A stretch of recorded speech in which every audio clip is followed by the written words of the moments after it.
Ja, voor velen van u wellicht een herinnering uit de jeugd. De Fabeltjeskrant. Voor het slapen gaan een verhaaltje uit het grote dierenbos, verteld door meneer De Uil. Sinds gisteren zijn de eerste 10 afleveringen terug te kijken op YouTube. Met het Limburgse hoofdkarakter Monfer de Mol. Een Limburgse mijnwerker, compleet met mijnwerkerskuchje. Vele dieren waren samengestroomd rond onze kolenmijn om het wonder te aanschouwen. Verrek, ben jij het? Ik dacht dat de kolen zouden komen. Ik hou het niet langer meer uit daar beneden. Ik ben helemaal verkoeld. Waar Monfer de Mol vandaan komt, dat kan u hier ontdekken. In het Heerlijkse Mijnmuseum inderdaad, want Montfort kwam uit diezelfde mijnschachten.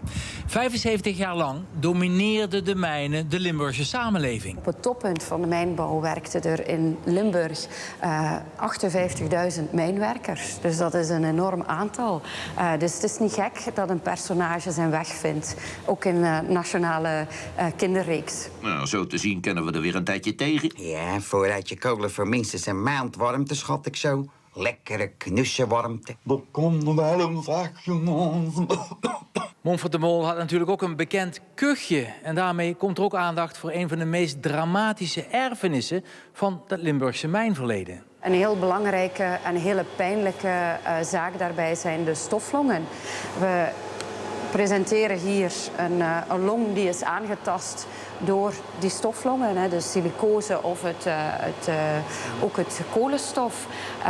En dat is gewoon eigen aan het werk ondergronds. Het feit dat er zo'n personage was, dat toont ook wel aan hoe belangrijk die mijnwerker in die tijd was. En vertelt ook iets aan de jongeren van Limburg nu over hoe belangrijk hun voorouders zijn geweest in nationaal perspectief.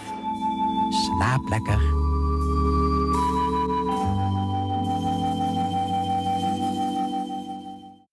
Ja, hoewel van een andere generatie ging ons social media redactie ook aan de slag met de Fabeltjeskrant. De begintune van de Fabeltjeskrant. Wie zou dat klinken in het dialect? Dat vragen we aan meneer De Uil. Kijk mee. Goeiedag meneer De Uil, hoe gaat het allemaal her? Nog fabeltjeslunch. Ja, nog fabeltjeslunch. En les ons dan ver, de fabeltjes gezet. Ja, uit de fabeltjes gezet. Want daarin staat precies vermeld wie het met de dieren is gesteld. En Och, Enne? dat meent ze meneer De Uil. Ja.